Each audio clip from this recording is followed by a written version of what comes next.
Mbak Lili.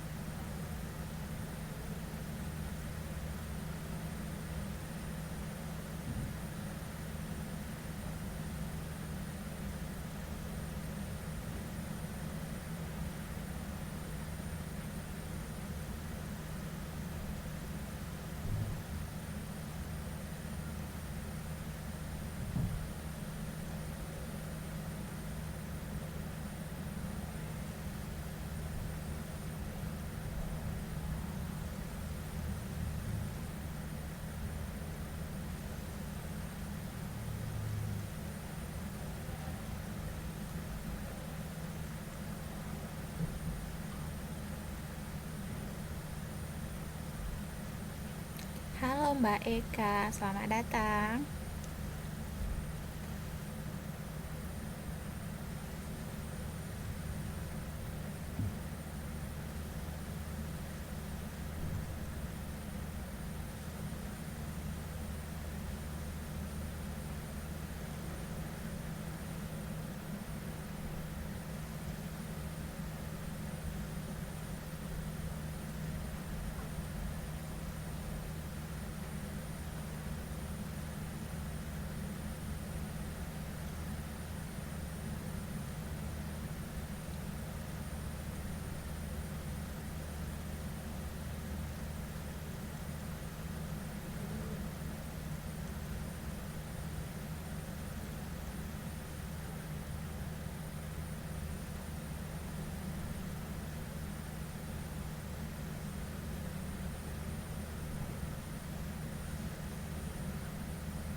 Halo Mbak, selamat datang.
Kita tunggu bentar lagi ya Mbak ya. Sekitar 8 menit lagi.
BBM aja deh. BBM.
Karena perjuangan kita.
Oke, selamat malam semuanya.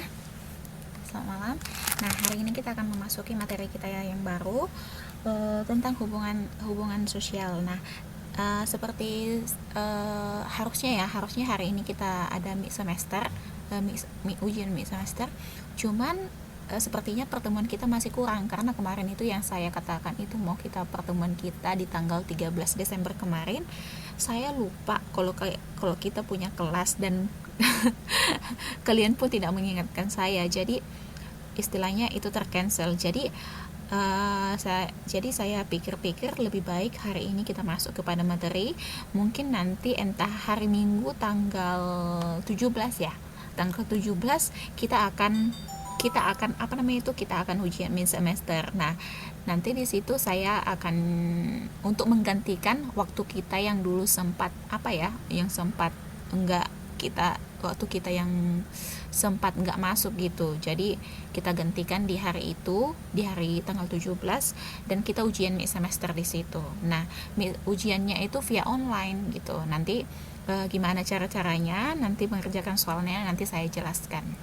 Nah, gimana? Atau ada yang mau ngasih pendapat?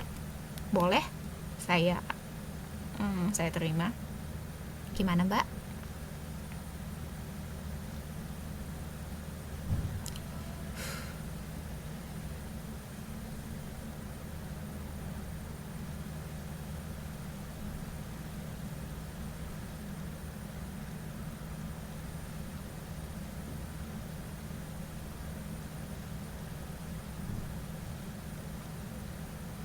Oke.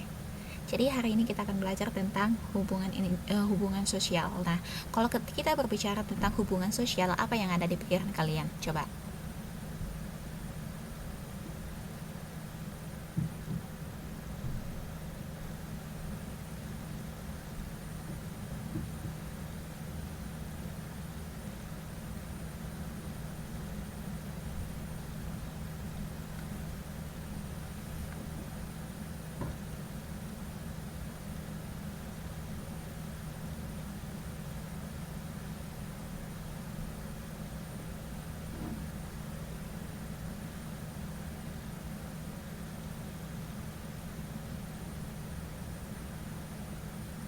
Hubungan interaksi berhubungan sesama dengan masyarakat. Nah, ada yang lain, coba dulu.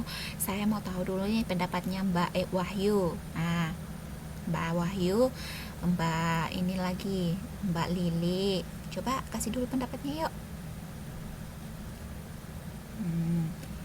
Ya.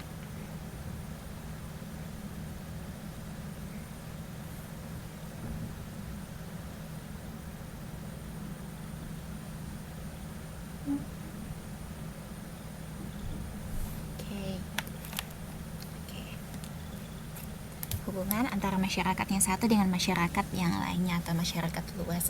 Nah, jadi pendapat-pendapatnya sudah bagus ya Mbak ya. Cuman saya mau nanya nih, kalau interaksi itu sama nggak sama hubungan? Kalau dibilang interaksi itu sama dengan hubungan.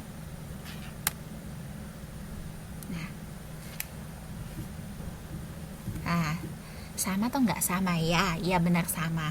Nah, hubungan interaksi itu adalah kata lain daripada hubungan. Jadi kalau dibilang hubungan sosial atau interaksi sosial itu sebenarnya sama. Nah, jadi kalau begitu Bu, apa sih sebenarnya pengertian dari hubungan sosial atau interaksi sosial itu? Nah, hubungan sosial atau interaksi sosial itu artinya adalah bagaimana manusia yang satu berhubungan dengan manusia yang lainnya. Dalam artian di sini bagaimana mereka menjalin komunikasi, bagaimana mereka bersilaturahmi, dan bagaimana mereka berbudaya seperti itu.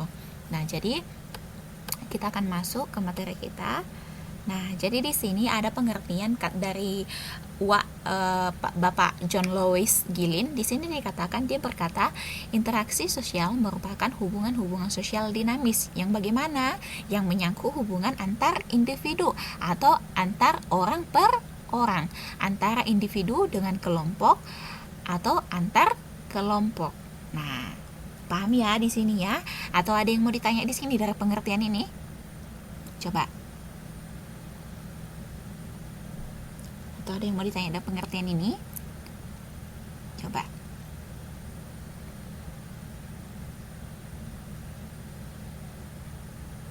Nah, nggak ada ya, berarti nggak ada ya.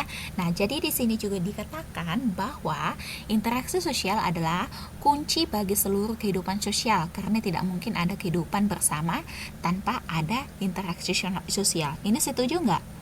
Katanya nggak akan ada hubungan kehidupan sosial kalau tidak ada kehidupan bersama tanpa adanya interaksi. Setuju nggak di sini? Setuju nggak? Setuju, benar ya. Nah, oleh karena itu, komunikasi dan kontak sosial merupakan dasar dari eksistensi suatu masyarakat. Nah, jadi di sini maksudnya eksistensi suatu masyarakat itu maksudnya apa coba? Ayo, eksistensi suatu masyarakat maksudnya apa? Ayo, coba dulu saya mau tahu dong pendapatnya dari Mbak Nesa sama Mbak Fitri, Mbak Fitri Reva sama Kesia. Coba dulu Mbak, kasihkan pendapat yuk. Apa sih maksudnya dari eksistensi suatu masyarakat itu? Coba.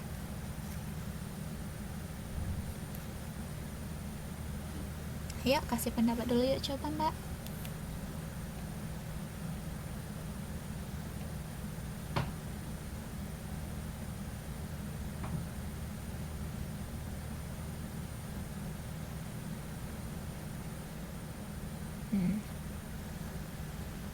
Yuk, pembicaraan. Nah, ada yang coba yang lain lagi.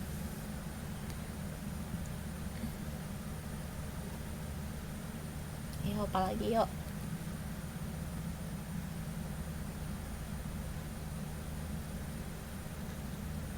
Nah, yuk. Coba Mbak Lili juga. Mbak Lili, halo Mbak Lili.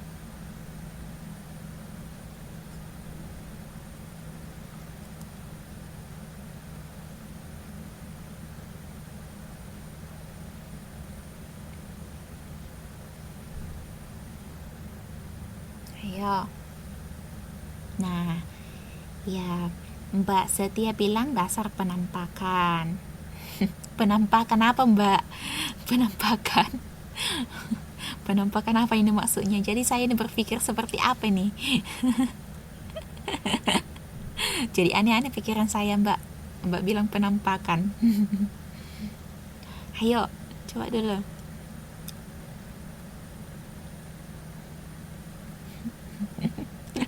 Penampakan suatu masyarakat. Oh. Ya. Oke. Jadi pendapat-pendapatnya Mbak itu udah bagus ya, udah benar ya. Nah, jadi maksudnya di sini oleh karena itu komunikasi dan kontak sosial merupakan dasar eksistensi suatu masyarakat. Dalam artian di sini itu menjadi komunikasi dan kontak sosial itu menjadi dasar atau fondasi keberadaan suatu kelompok masyarakat tertentu. Itu maksudnya. Komunikasi dan kontak sosial itu menjadi fondasi atau dasar keberadaan dari suatu masyarakat. Nah, benar pendapat kalian ya. Penampakan sih boleh juga sih dikatakan sih Mbak. Cuman kata-kata yang lebih bagus, langkah baiknya kalau kita pilih dari kata keberadaan ya. Nanti kalau penampakan benar sih, kalau dipikir-pikir secara apa benar memang. Cuman pemakaian kata-katanya masih kurang ya Mbak. Semangat. Oke. Jadi selanjutnya, nah inilah contoh dari adanya interaksi sosial. Nah, coba ada yang mau ngasih pendapat, orang ini ngapain sih gitu? Orang ini ngapain sih gitu? Lagi diskusi. Nah, kalau saya sih melihatnya lagi ini Mbak, diskusi, iya sambil ngopi. Nah, kalaupun jadi interaksi dalam masyarakat itu bisa terjadi dalam berbagai hal, dalam berbagai kegiatan, dalam berbagai bentuk. Bahkan kalau kita pun sedang bercerita-cerita atau keluar bareng dengan teman, belanja bareng dengan teman, itu juga sudah itu juga sudah bisa dikatakan bahwa kita melakukan yang namanya interaksi sosial. Nah, jadi yang namanya interaksi sosial itu tidak hanya monoton pada suatu hal tertentu saja, enggak. Kalau yang namanya interaksi sosial itu dapat terjadi dalam berbagai hal. Nah, sedangkan ini aja ya, kalau misalnya pun kalau kita pergi ke kamar mandi nih ya, kalau kita pergi ke kamar mandi terus ketemu orang di sana dan kita bilang hai, nah itu sudah termasuk dalam interaksi sosial gitu. Nah, ada yang mau ditanya? Coba. Atau mau ada yang mau ngasih ini contoh lagi, contoh tentang interaksi sosial. Ayo coba dulu kasih yuk. Saya mau lihat nih, saya mau tahu dulu nih siapa yang udah ngerti tentang interaksi sosial ini. Ayo coba dulu Mbak Eka ketua kelas kita. Oh, menelpon. Iya, bisa Mbak. Terus ada lagi? Coba.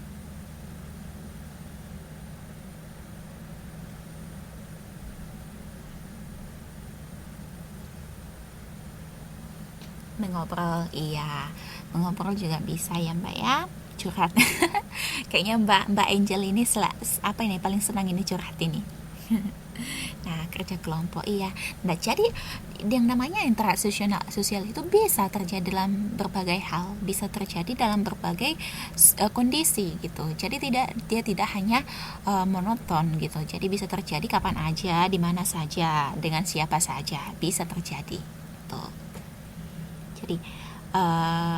Jadi yang namanya interaksi sosial itu di dalam bermasyarakat itu sangat diperlukan dan sangat penting untuk membangun suatu masyarakat tertentu. Nah, iya benar sekali ya Mbak ya, Susanti ya. Nah, ada yang mau ditanya di sini? Saya kurang tahu ini Mbak berapa ini Mbak, cuman saya ngikutin silabus. Nah, cuman saya ngikutin silabus ini materi kita. Entah bab 2 atau bab 3 ini, mungkin bab 2 atau bab 3 ini. Kalau nggak bab 2, bab 3 Mbak. Nah, oke. Jadi bab 3 ya. Nah, bab 2 tentang nilai dan norma ya Mbak ya. Bab 2 tentang nilai dan norma kan?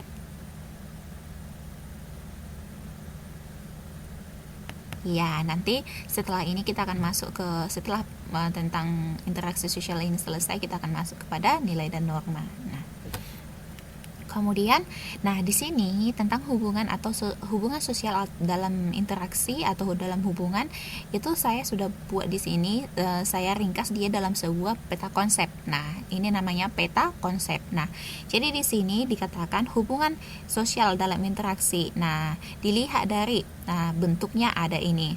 Ada dari syarat terjadinya juga ada yang namanya faktor pendorong. Nah, kalau dilihat dari bentuk, ada yang asosiatif sama ada yang disosiatif. Nah, perbedaannya apa Bu? Nanti kita akan lihat bagaimana perbedaannya. Nah, di sini juga dari syarat terjadinya ada yang namanya terdiri dari kontak sosial dan ada yang namanya komunikasi. Nah, kalau dilihat dari faktor pendorongnya ada terdiri dari beberapa bagian, ada yang namanya imitasi, sugesti, identifikasi, simpati, dan empati. Nah, apa-apa aja sih Bu itu Bu? Kok aneh-aneh banget ini kata-katanya. Nah, nanti kita lihat satu persatu ya, kita buka nanti satu persatu. Nah, jadi dari sini ini akan dari peta konsep ini kita akan berangkat kepada materi kita berikutnya. Nah, di sini. Nah, coba apa yang ada di pikiran kalian ketika melihat gambar ini? Coba. Nah, coba. Apa yang ada di pikiran kalian ketika melihat gambar ini? Nah, gotong royong, apa lagi? Ayo.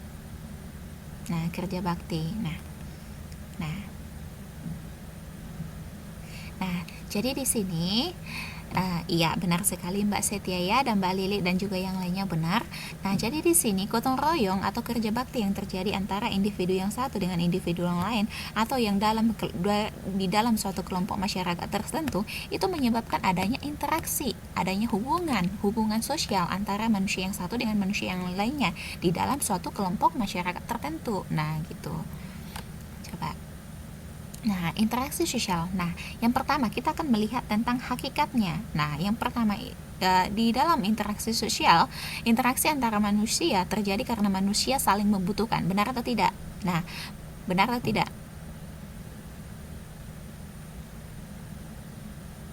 Ya, benar. Karena manusia itu pada umumnya, pada hakikatnya adalah makhluk sosial yang tidak dapat bagaimana? Yang tidak dapat bagaimana?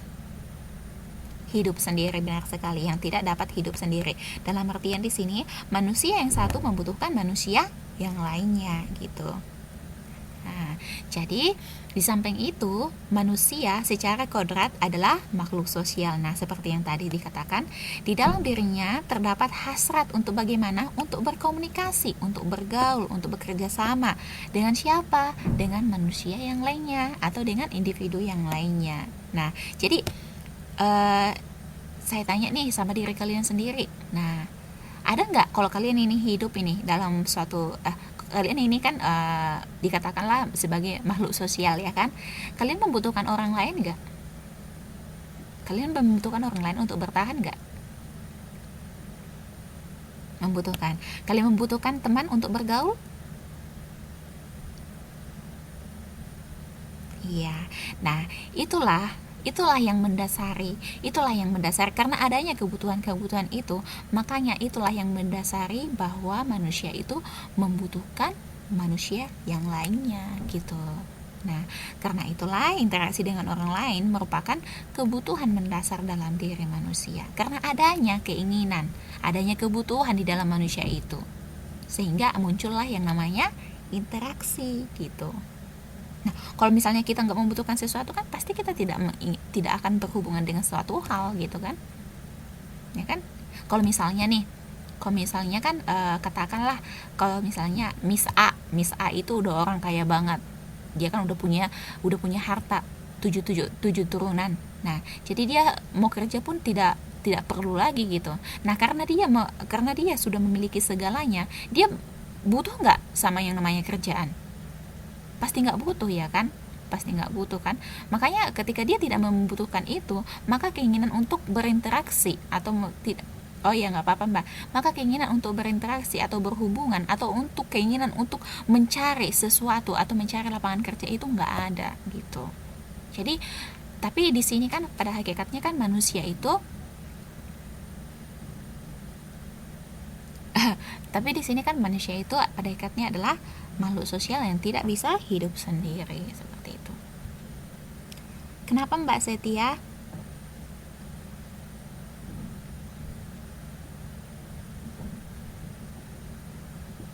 Nah, jadi di sini oh iya ya, aduh maaf ya mas, aduh sorry mas.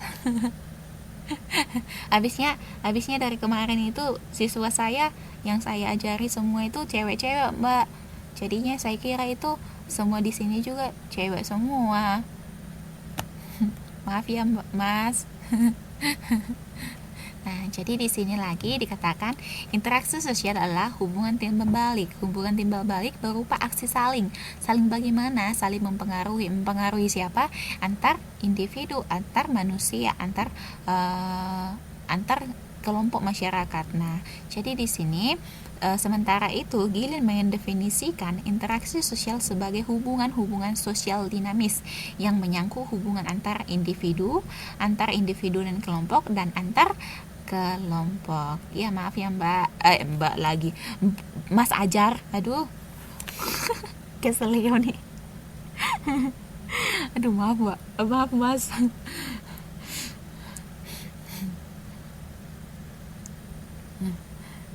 Nah, jadi dalam hubungan tersebut individu atau kelompok bekerja sama atau berkonflik. Nah, melakukan interaksi. Nah, di sini maksud baik formal maupun informal, baik langsung maupun tidak langsung. Nah, di sini maksudnya berkonflik itu apa gitu? Maksudnya di sini berkonflik apa gitu? Apakah maksudnya di sini kelompok ini dimasukkan di sini mereka berantem gitu? Coba. Di sini maksudnya orang ini berantem bukan? Katanya di sini dalam hubungan tersebut individu atau kelompok bekerja sama atau berkonflik. Nah, di sini maksudnya apa gitu? Apa maksudnya berantem gitu? Tumbuh-tumbuhan, tendang-tendangan atau gimana nih maksudnya? Ada yang mau ngasih pendapat? Maksudnya apa sih gitu? Ada masalah? Ada yang lain?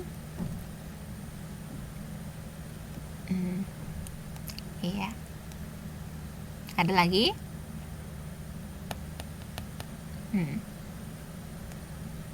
Nah, jadi di sini berkonflik artinya benar sekali seperti yang dikatakan Mbak Setia, Mbak Susanti, dan juga Mbak apa itu tadi?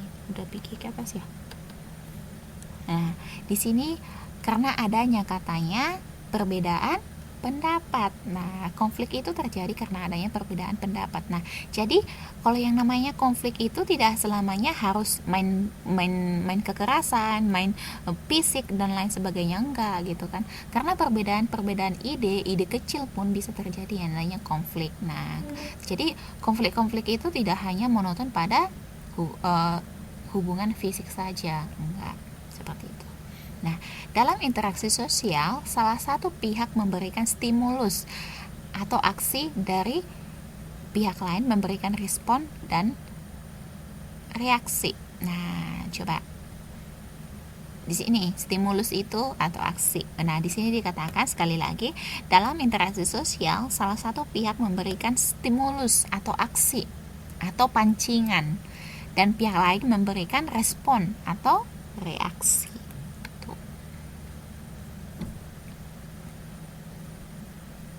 Nah, kemudian yang kedua itu ada yang namanya syarat terjadinya interaksi sosial. Nah, syaratnya menurut Surjono Sukanto, interaksi sosial tidak mungkin terjadi tanpa adanya kontak sosial dan komunikasi. Jadi syarat yang pertama itu terjadinya interaksi sosial artinya adalah harus ada yang namanya kontak sosial dan komunikasi.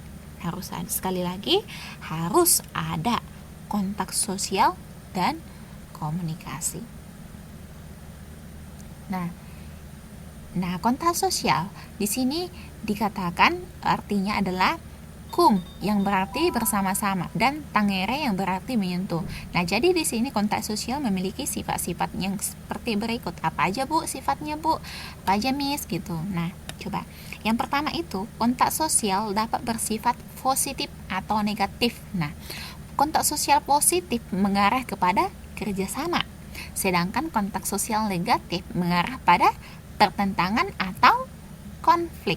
Nah, jadi di sini ada dua macam dia kontak sosialnya bersifat positif dan negatif, di mana kalau yang dia positif mengarah kepada kerjasama, sementara yang negatif itu mengarah kepada konflik gitu. Jadi yang kedua itu ada yang namanya lagi kontak sosial dapat bersifat primer dan sekunder. Nah, dalam artian di sini kontak sosial primer terjadi ketika para peserta interaksi bertatap muka secara langsung. Nah, bagaimana kalau sekunder? Nah, kalau sekunder itu terjadi ketika interaksi itu berlangsung melalui perantara ya Mas, sama Mbak, maaf ya salah ketik saya, melalui perantara, misalnya percakapan melalui telepon gitu. Oke, ada yang mau ditanya di sini? Coba silahkan ditanya, nanti ada pertanyaan bergejolak di dalam hatinya tapi disimpan-simpan, nanti pas akhir pelajaran lupa nanyanya deh.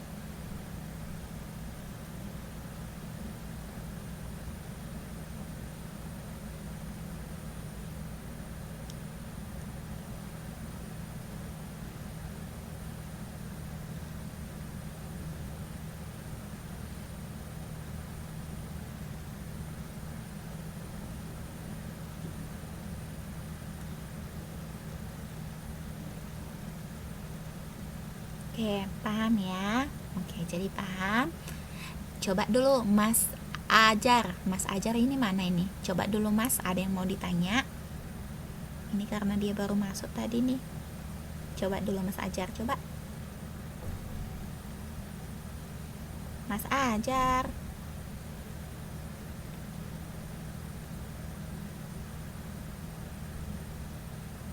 Mas Ajar.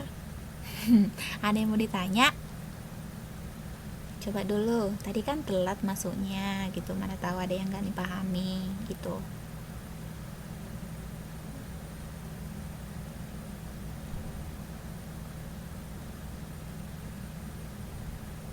Coba Mas.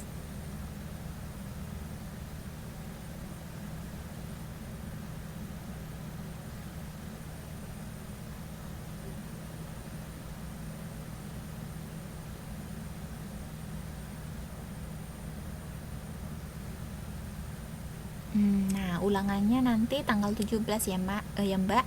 Nanti ulangannya saya postkan di ini kan. Itu kemarin kan kita kan sempat itu kan ada hari yang nggak masuk gitu. Jadi saya gantikan, nanti kita gantikan di tanggal 17 saja gitu sebagai pengganti yang tidak masuk kemarin. Nah, penggantinya di tanggal 17 itu kita pakai sebagai apa namanya tuh, sebagai waktu untuk ujian mid semester. Nah, soalnya nanti mungkin sekitar 20 soal pilihan ganda gitu. Nanti coba dulu, nanti teman-temannya yang lain dikabari ya Mbak ya. Nanti semua modul-modul dan PPT yang saya sudah upload di grup kita, di grup Facebook kita, nanti dibaca lagi, dipelajari, dan jangan lupa modul yang kemarin juga saya upload itu dibaca-baca, karena saya juga akan mengambil soal dari sana. Oke? Nah, oke. Jadi paham ya di sini ya. Nah, kalau interaksi sosial ini menurut kalian sejauh ini ada yang sulit nggak? Sejauh ini ada yang sulit? Oke. Ada yang sulit nggak sejauh ini?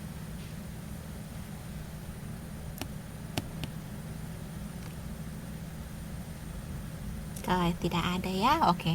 Nanti kalau misalnya ada yang mau ditanya, langsung ketikkan saja. Nah, soalnya saya selalu melihat ini apa namanya, message kalian di sini, di sebelah ini, di sudutnya laptop saya. Nah, jadi kalau ada langsung diketikkan aja, Miss apa sih artinya ini, gitu aja langsung.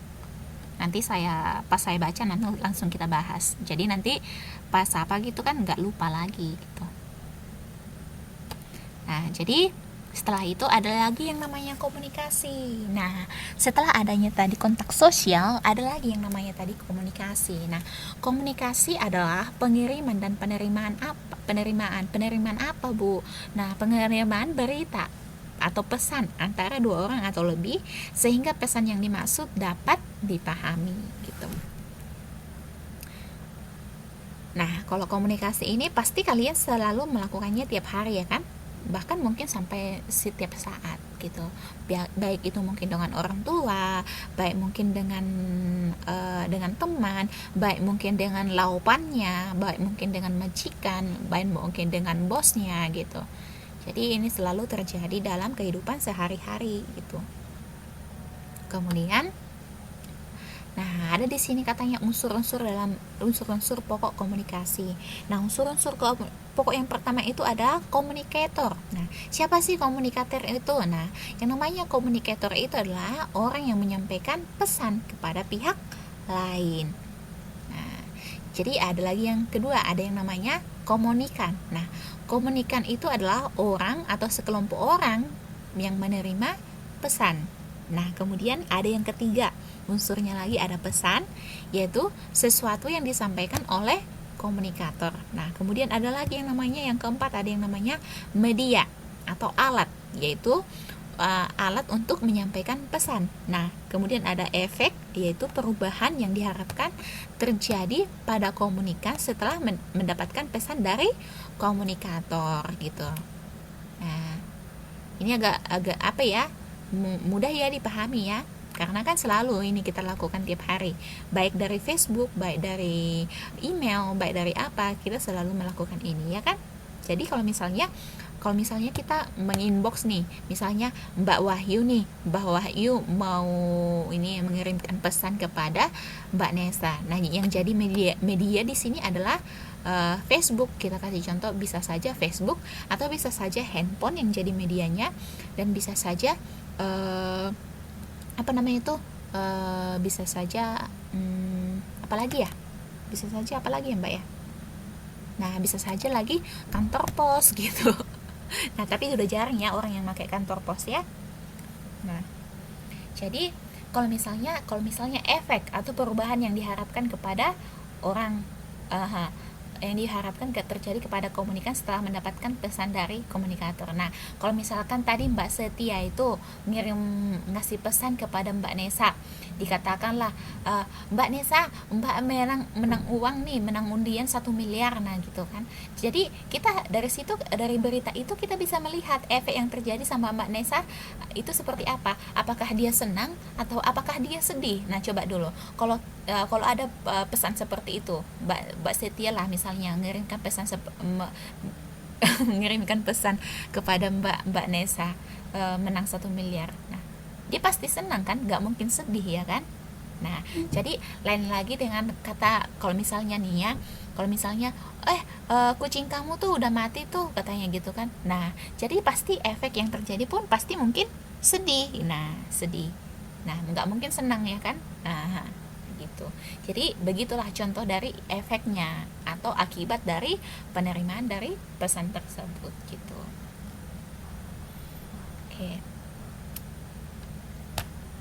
Nah, jadi di sini lagi dikatakan kontak sosial dapat terjadi tanpa komunikasi.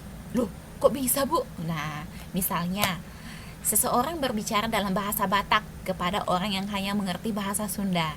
Nah, coba saya mau ngomong bahasa Batak nih. Iya Mbak, silakan Mbak.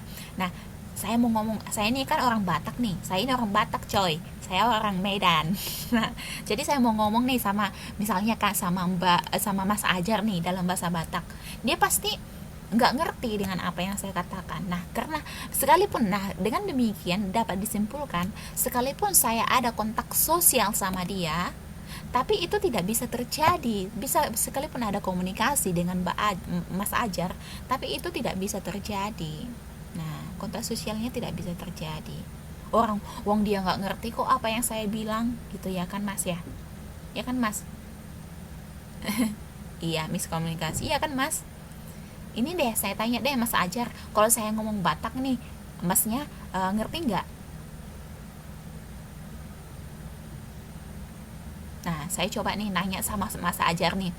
Nunga mangko, nunga mangko, Mas Ajar ngerti nggak? Tak tahu. Itu artinya udah makan belum gitu. Nah, kan?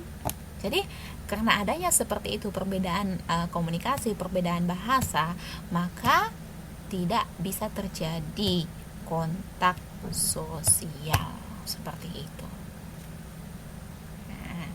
Nah, dengan demikian, kontak sosial tanpa komunikasi bukan merupakan interaksi sosial. Gampang kok Mbak, apanya? Kok apa namanya itu bahasanya? Anak kecil di kampung kami Mbak bisa pintar-pintar bahasa Batak, Mbak. Udah lancar semua.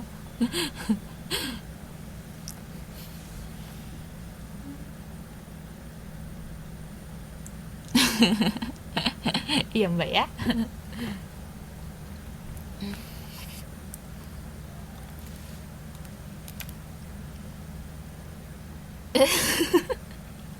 Iya ya.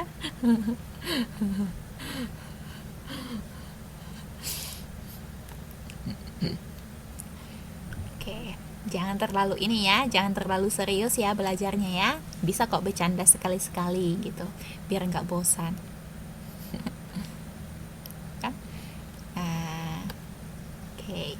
Nah, secara umum, interaksi sosial dapat terjadi antar individu dan kelompok, serta antar kelompok. Nah, interaksi sosial dapat bersifat positif maupun bersifat negatif. Nah, coba dulu tadi kita sudah berbicara tentang yang bersifat positif. Nah, kalau misalnya yang saya tanya lagi nih, kalau yang bersifat positif itu contohnya apa? Coba. Contohnya apa tadi? Kalau yang bersifat positif, interaksi sosial yang bersifat positif. Coba. Contohnya apa? Tadi kan udah ada contohnya. Di slide keberapa tadi tuh ya? Coba.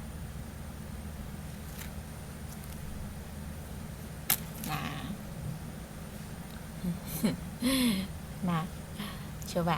Nah, jadi contohnya interaksi sosial positif itu artinya tadi kita tadi sudah sebutkan juga di awal, itu contohnya adalah kerjasama antar satu manusia dengan manusia yang lain. Benar sekali Mbak Setia ya, gotong royong. Nah, itulah salah satu contoh dari interaksi sosial yang positif. Nah, coba interaksi sosial negatif, contohnya apa?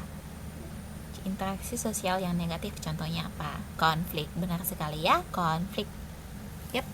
Oke, berarti masih ingat ya.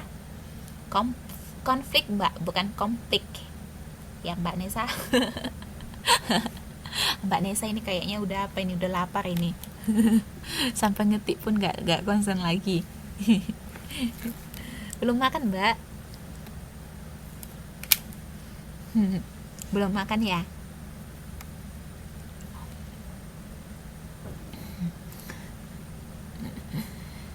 Oke. Makan sambal lagi enak banget ya. Sambalado terasa pedas, terasa panas. Oke. Nah, jadi yang kedua kita masuk kepada B, ya, faktor-faktor pendorong interaksi sosial. Nah, ngantuk ya? Aduh, cuci muka dulu Mbak, jangan sampai ngantuk. Nah, coba, interaksi sosial dilandasi oleh beberapa faktor psikologis, yaitu yang pertama ada yang namanya imitasi. Nah, imitasi adalah tindakan meniru orang lain. Imitasi dapat dilakukan dalam bermacam-macam bentuk, misalnya gaya bicara, tingkah laku, adat dan kebiasaan, pola pikir. Maaf ya, itu pola pikir Mbak, bukan pola pikir ya. Serta apa saja yang dimiliki atau dilakukan oleh seseorang. Nah, saya mau nanya nih, pernah nggak kalian mengimitasi seseorang? Nah, misalnya artis, misalnya orang Korea. Nah, coba Mbak Nesa mengimitasi siapa? Nah, coba Mas Ajar juga mengimitasi siapa coba? Sama Mbak Setia, siapa yang kalian imitasi? Oh, meniru orang berjilbab. Oke. Ada yang lain?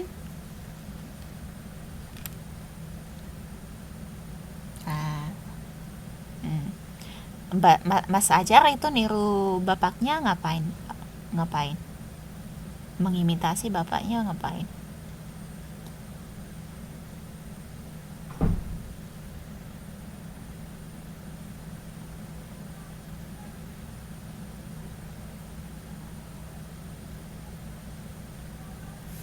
Mengimitasi bagaimana? Mengimitasi bapaknya ngapain Mas Ajarnya?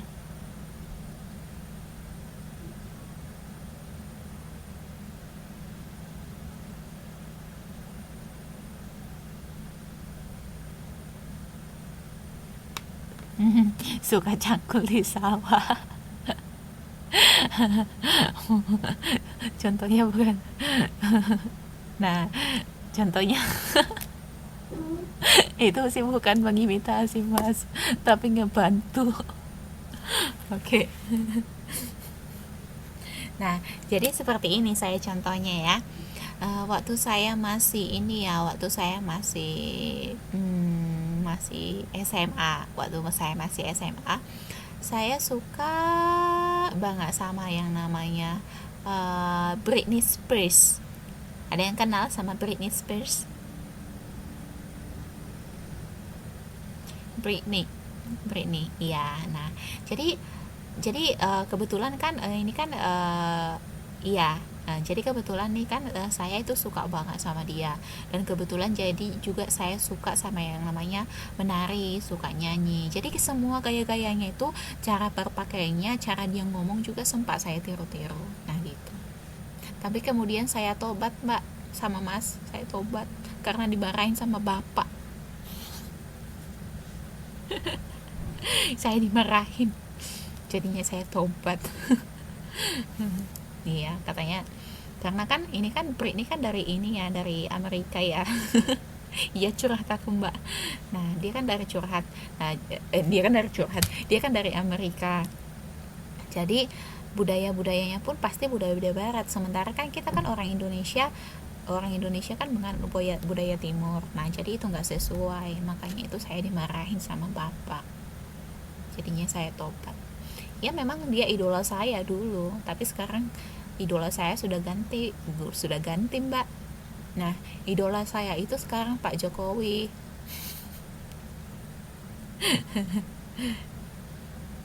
Idola saya sekarang Pak Jokowi, Pak Ahok, Pak Ridwan Kamil, Bu Risma gitu. Tuh. Jadi itulah imitasi. Nah, tindakan meniru orang lain. Nah, gitu. Nah, ada lagi yang namanya sugesti. Nah, sugesti itu berlangsung ketika seseorang memberi pandangan atau pernyataan sikap yang dianutnya dan diterima oleh orang lain. Sugesti biasanya muncul ketika si penerima sugesti tidak dapat berpikir rasional. Ia akan langsung menerima segala anjuran atau nasihat yang diberikan dan meyakini kebenarannya. Pada umumnya, sugesti berasal dari hal-hal berikut. Nanti kita lihat contohnya. Coba, siapa yang pernah seperti ini? Gitu. Biasanya ini ya saran ini sebenarnya ya, sugesti ini saran. Nah, siapa yang pernah seperti ini? Gitu kan. Misalnya nih, aduh, saya sudah putus sama pacar saya diselingkuhin pacar saya sakit hati. Mungkin begitu ya, ada curhat ya sama kawannya. Terus kawannya ini ngasih saran nih, ngasih sugesti sama mbaknya. Nah, udah tinggalin aja cowok kayak gitu mah kok dipertahanin, cowok nggak benar seperti itu ngapain dipertahanin. Nah gitu. Nah mungkin pada saat itu juga kan si mbaknya itu lagi sedih, lagi nggak bisa berpikir rasional, nggak bisa mendengarkan hatinya gitu. Jadinya dia menerima saja keputusan itu, dan akhirnya dia datang kepada pacarnya dan dibilang, sayang kita putus aja ya, katanya gitu. Jadi akhirnya putus deh. Nah, itu salah satu contoh ya, contoh. Oke, ada yang mau ditanya dari sugesti nih? Iya Mbak ya, kasihan. Itu contoh. Nah, jadi sugesti itu berasal dari mana? Nah, ada hal-halnya. Coba, orang yang berwibawa atau karismatik atau memiliki pengaruh yang kuat terhadap penerima sugesti. Nah, coba siapa sih yang paling yang memiliki pengaruh kuat nih sama orangnya, sama orang Mbak sama atau Mas?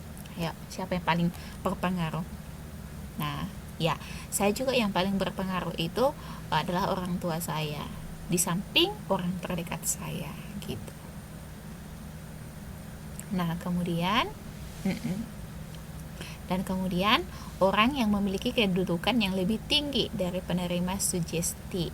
Nah, yang ketiga lagi, kelompok mayoritas terhadap minoritas. Nah, kemudian ada lagi reklame atau iklan di media massa. Ayo, siapa pernah jadi korban iklan? Ayo, siapa pernah jadi korban iklan? Jangan malu. Iya, saya juga pernah jadi korban iklan kok. Nah, itulah salah satu contohnya juga korban iklan termasuk ya sugesti. Iya. Iya, benar Mbak. Benar Mbak. Dia pakai iklan sampo itu kan, pakailah produk A gitu, misalnya produk B. Dengan memakai produk B, maka rambut Anda akan lurus seperti lembut seperti sutra, katanya gitu. Padahal kita pakai enggaknya berubah ya kan, tetap aja kribo ya kan Mbak. Iya. Iya benar.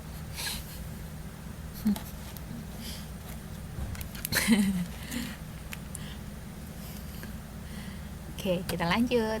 Nah, sugesti bukan hanya karena faktor si pemberi sugesti, tapi juga karena beberapa faktor di dalam diri si penerima sugesti. Nah, yang pertama, terhambatnya daya berpikir kritis. Nah, itu salah satu tadi juga, korban iklan juga termasuk di sini.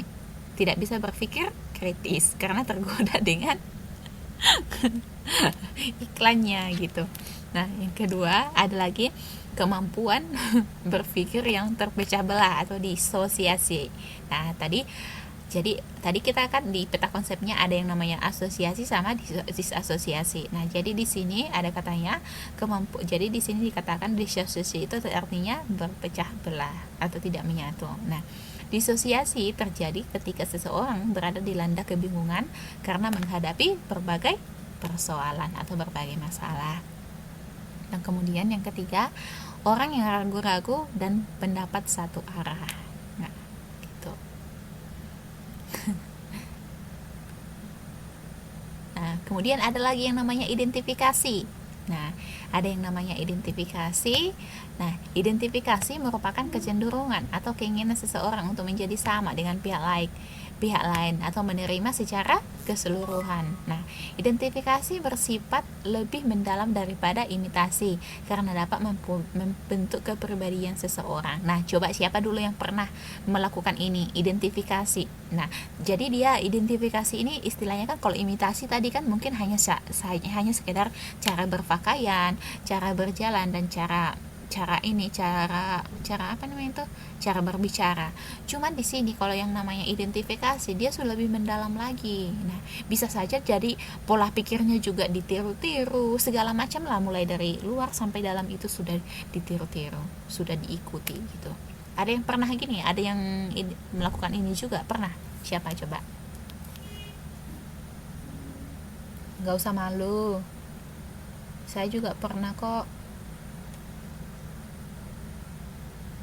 Ayo. Nah, jadi oke, Mbak Nesa katanya meniru Nabi Muhammad. Yang lain coba.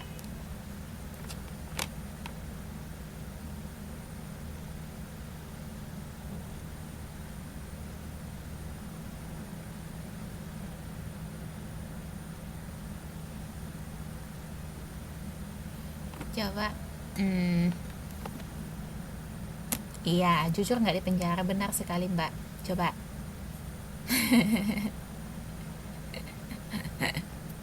Coba siapa lagi? Siapa sih yang identifikasi kalian? Coba Mbak Lili dari tadi nggak dengerin suaranya.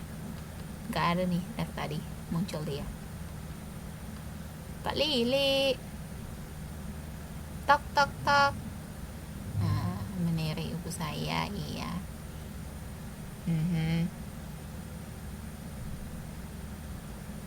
Nah, Mbak Lili ini kemana ya? Oh, meniru ya saya. Oke. Nah, oke. Jadi tadi ya, jadi dibedakan ya.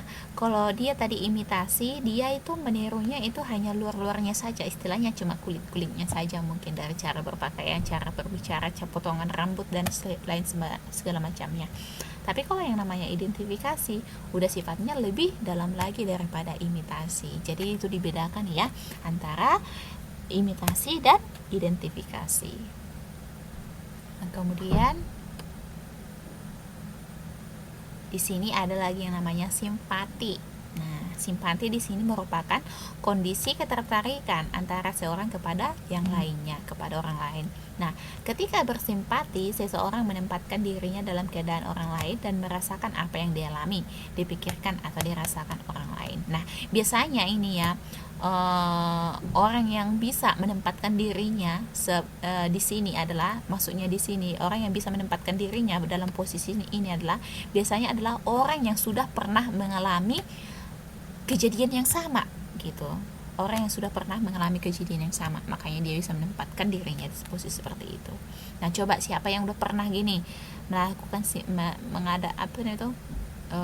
melakukan memiliki simpati terhadap seseorang gitu. Simpati ya Mbak ya, sama Mas ya, bukan as, bukan kartu as. Simpati, bukan as, atau bukan Mentari, bukan Excel ya, bukan Indosat. Nah, simpati. Ayo, siapa yang udah pernah kayak gini? Coba dulu di share dia ceritanya, di share dulu ceritanya gitu. Oke, Mbak Nesa nih ya. Oh iya ya. Curhatnya tentang apa Mbak? Coba dikasih dulu, dibagi dulu share-sharenya gitu kan, apa aja sih gitu. kenapa dalam posisi cerita seperti apa sih kalian bisa berada di dalam posisi simpati gitu. hmm. Oke, coba yang lain, ayo.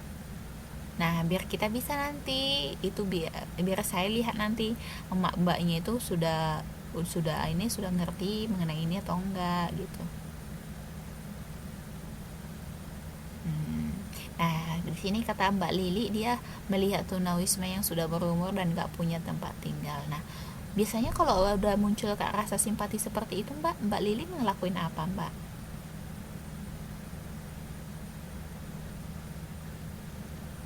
Hmm. Oh, ya, Mbak Wahyu juga ya. Mm-mm. Nah, coba Mbak Lili tadi dari pendapatnya, kalau biasanya Mbak itu melihat seperti itu, apa yang Mbak lakuin?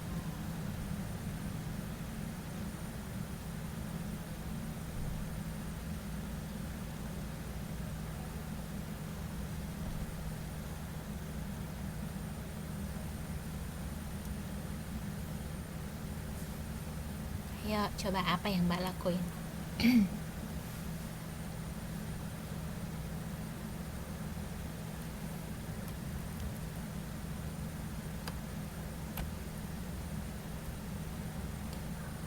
Oh, hmm. Oh, nggak punya ya. Berarti ibarat kayak sedekah ya Mbak Nesa ya. Sedekah ya. Oke. Coba dulu saya mau tanya dong. Dari Mbak Susanti sama Mbak ini Mbak Kesia, Mbak Fitri. Oh, Mbak Fitri udah tadi ya. Mbak Mbak Mas Ajar, Mbak Etik. Coba. Iya, kenapa bisa muncul kepada perasaan simpati seperti itu, Mbak Mas Ajar? Coba, kenapa bisa muncul perasaan simpati seperti itu?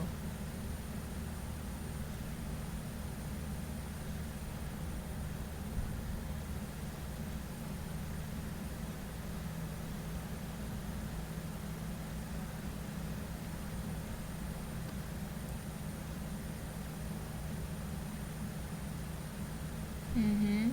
Oke.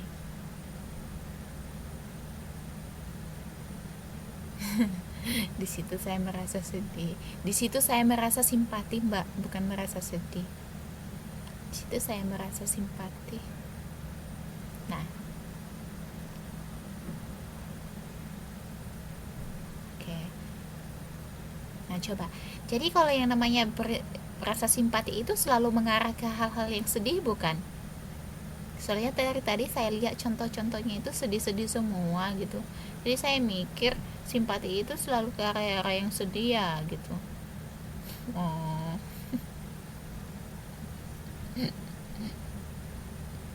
ya, jadi biasanya kalau yang namanya simpati itu nggak selalu mengarah kepada hal-hal yang sedih ya, ya Mas ya, uh, sama Mas ya, dia juga bisa saja dalam berbagai hal gitu, dalam berbagai emosi, bisa sedih, bisa senang gitu. Jadi nggak selalu yang namanya simpati itu nggak selalu mengarah kepada yang sedih-sedih saja gitu. Itu ada yang mau ditanya?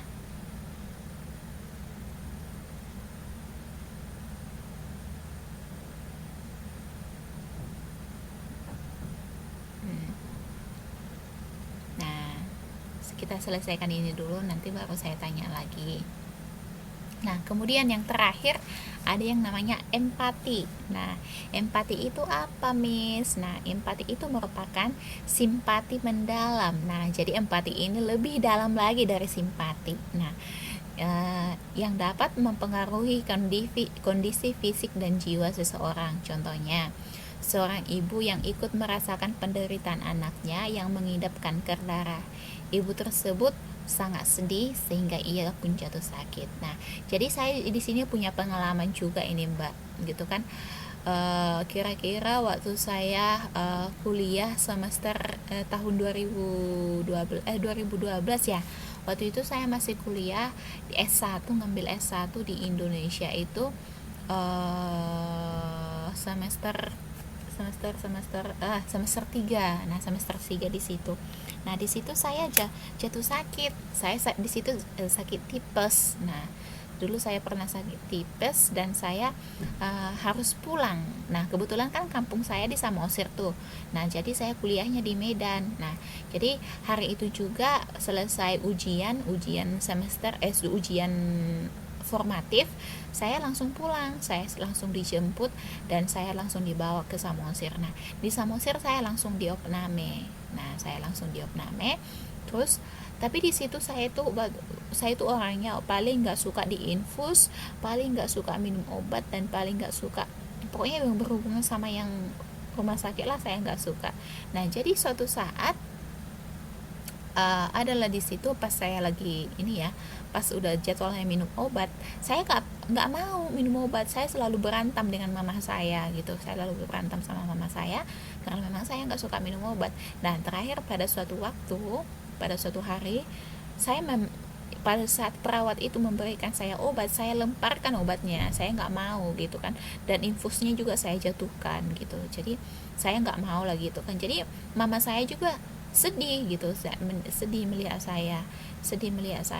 Dia nggak bisa bilang apa-apa sih, dipaksanya pun saya makan obat, saya nggak akan mau gitu kan. Jadi terakhir mama saya bilang gini sama saya, nah kalau kamu nggak mau minum obat, saya juga nggak mau makan, biar aja sama-sama sakit. Kalau kamu mati, biar aja aku mati, kata mama saya gitu. Jadi memang ujung-ujungnya saya sakit, mama saya juga jadi sakit gitu. Jadinya dua-dua dari kami sakit gitu. Itu ceritanya.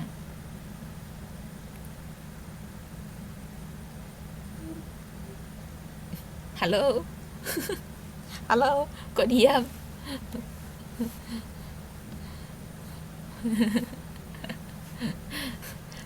Pada tidur ya? Sedih.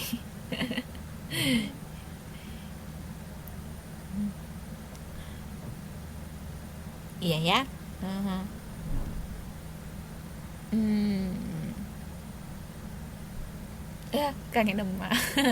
Nanti kalau ada waktu liburan pulang aja Mbak, lihat orang tua Mbak Lili ya. Nah, coba.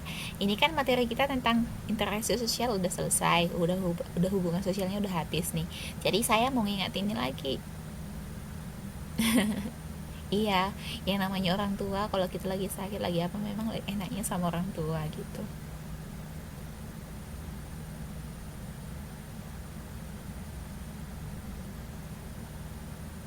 Nah, jadi saya mau tanya nih, saya mau mengulas ini lagi.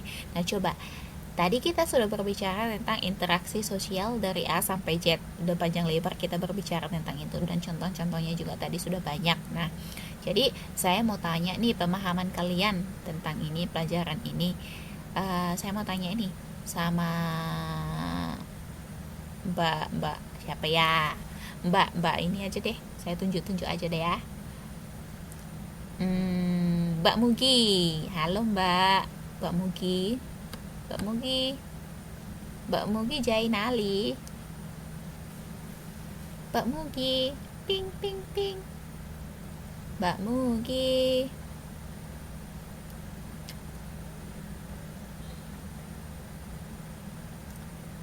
Mbak Mugi. Ya, nggak dijawab. Mbak Mugi. Curiga nih, jangan-jangan ketiduran. Oh alah, Mbak Etik deh, Mbak Etik. Etik Susana. Mbak Etik. Iya iya Mbak. Coba saya mau tanya ini, pengertian dari eh, interaksi sosial menurut bahasa Mbak sendiri. Apa yang Mbak paham tentang interaksi sosial? Coba.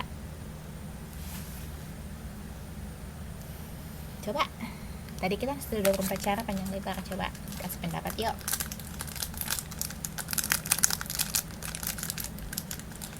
Apa yang Mbak tahu tentang interaksi sosial?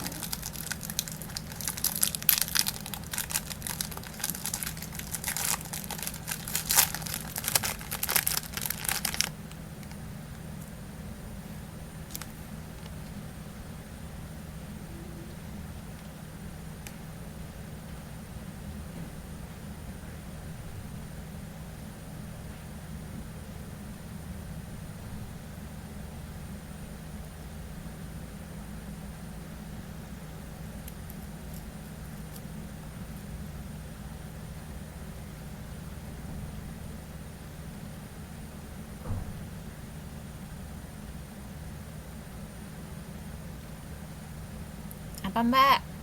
Mbak Eti.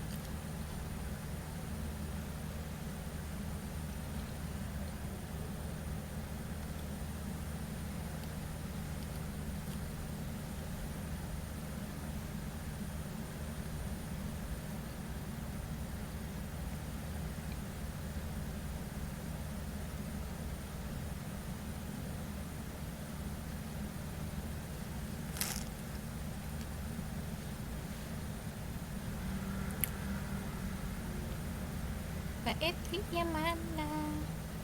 Mbak Etinya mana? Mbak Eti.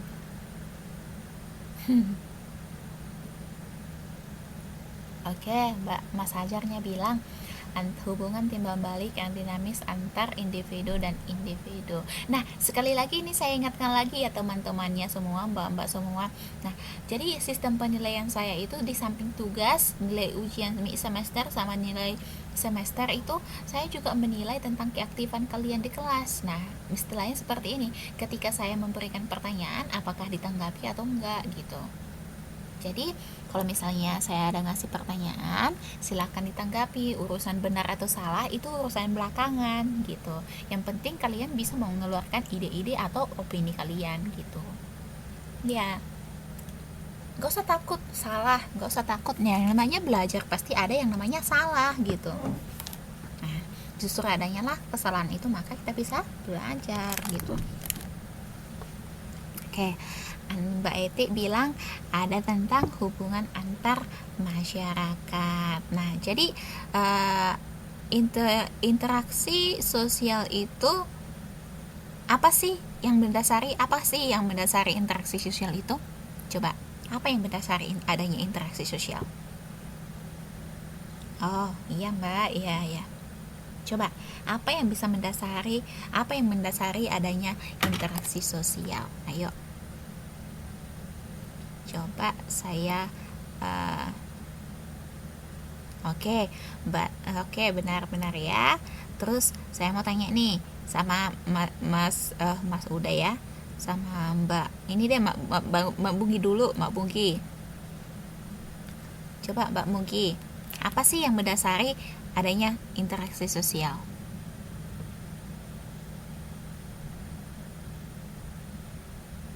Mbak Mugi.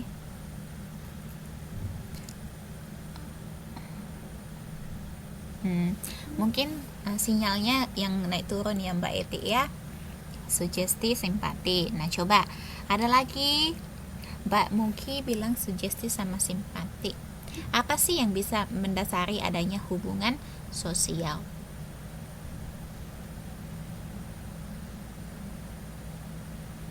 Ada yang mendasari adanya hubungan. Mbak Ajar bilang hubungan persahabatan.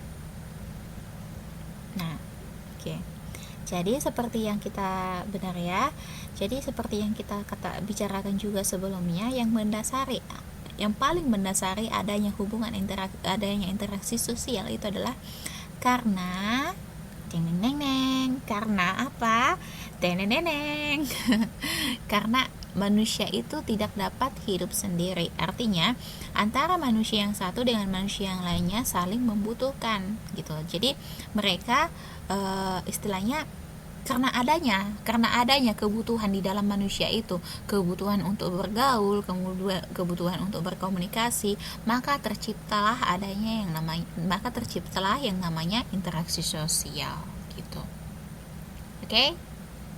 Karena adanya kebutuhan untuk berkomunikasi, kebutuhan untuk bergaul, kebutuhan untuk dan lain sebagainya, maka muncullah yang namanya interaksi sosial. Jangan sampai salah ya Mbak Ajar ya. Itu diingat.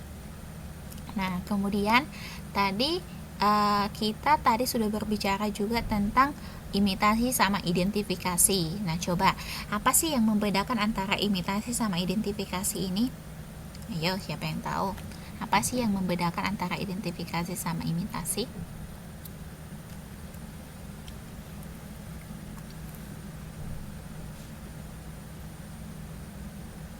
Apa?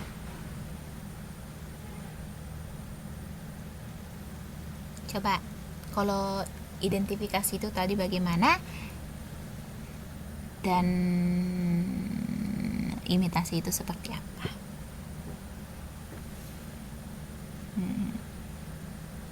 Oke, oke.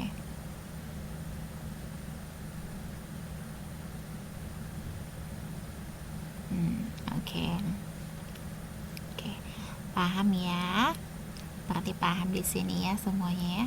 Jadi di sini benar pendapat kalian kalau yang namanya imitasi itu meniru bagian luarnya saja atau meniru hal-hal terkecil dalam diri seseorang. Tapi kalau yang namanya identifikasi itu sudah jauh lebih dalam lagi.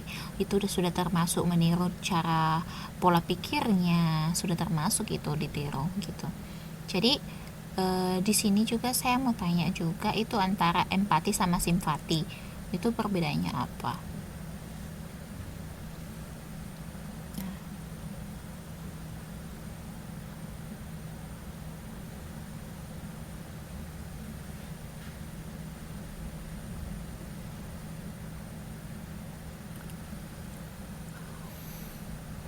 Ah, oke. Mhm, mhm. Oke. Coba sekarang Mas Ajar saya tanya nih, antara simpati sama empati apa coba?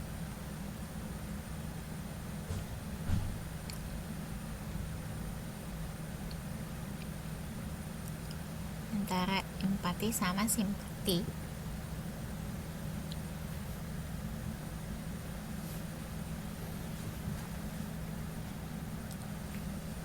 Hmm, oke.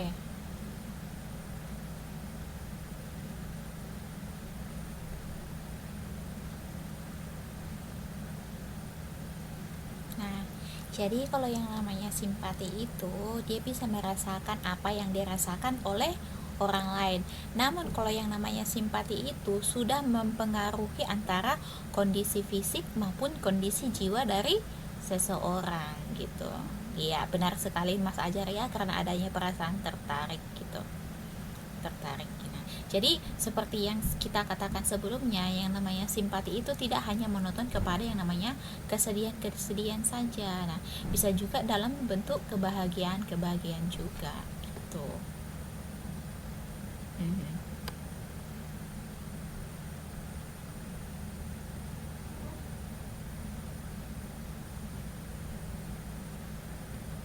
Oke,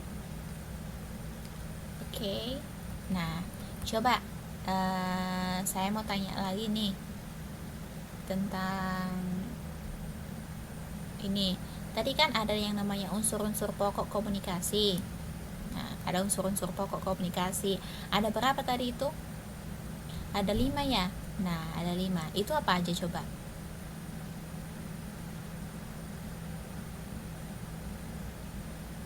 Ada 5 kan? Apa aja coba? Unsur-unsur pokok komunikasi.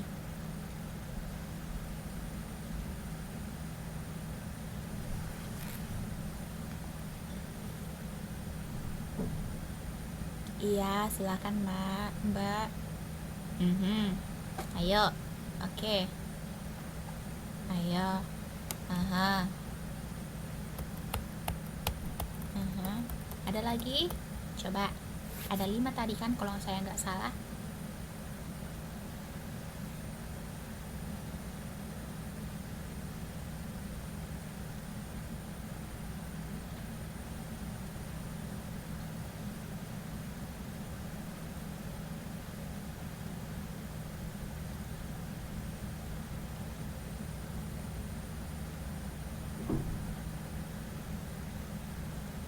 Aha. Oke. Oke, jadi ada yang namanya, benar ya, ada yang namanya komunikator, ada yang namanya komunikan, ada yang namanya pesan, ada kemudian yang namanya media atau alat, kemudian ada efek. Nah, perbedaan antara iklan nggak masuk dong, Mas Ajar, nggak masuk iklannya. Nah, nggak masuk iklan ya. Nah, jadi tadi kan ada komunikator sama komunikan. Nah, perbedaan antara komunikan sama komunikator itu apa coba? Coba, perbedaan antara komunikan sama komunikator itu apa?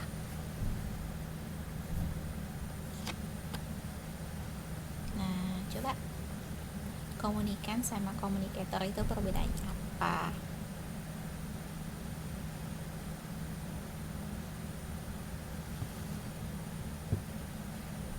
Mhm.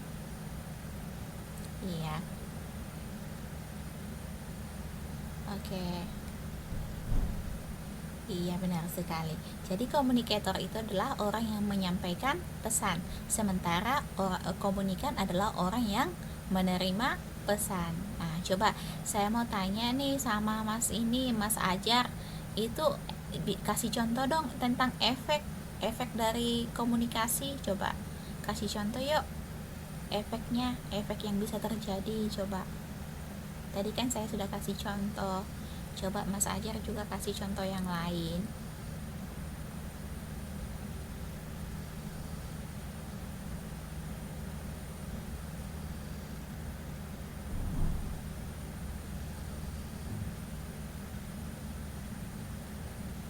Coba dikasih contoh yang lain.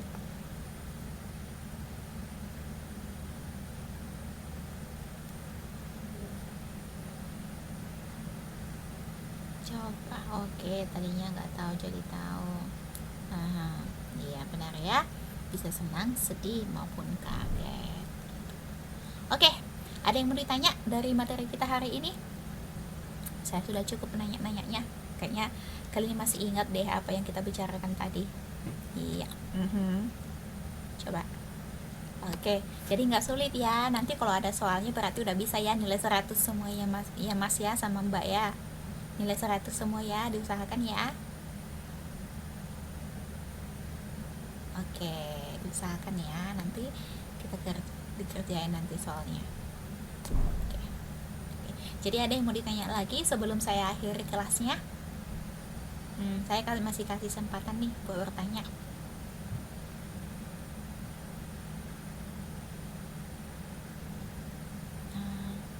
Oke. Nah, jadi gini. Jadi oke. Jadi tugas ketiga kalian ya. Tugas ketiga atau kedua ini? Kedua atau ketiga? Jadi tugasnya itu hari ini adalah untuk ketiga ya. Jadi tugas ketiganya adalah memberikan contoh dari simpati, imitasi, identifikasi, sugesti, empati, dan simpati. Jadi kalian masing-masing memberikan contoh dari itu. Di luar dari ini yang saya jelaskan tadi. Jadi kalian itu cari lagi contoh-contohnya yang lain gitu.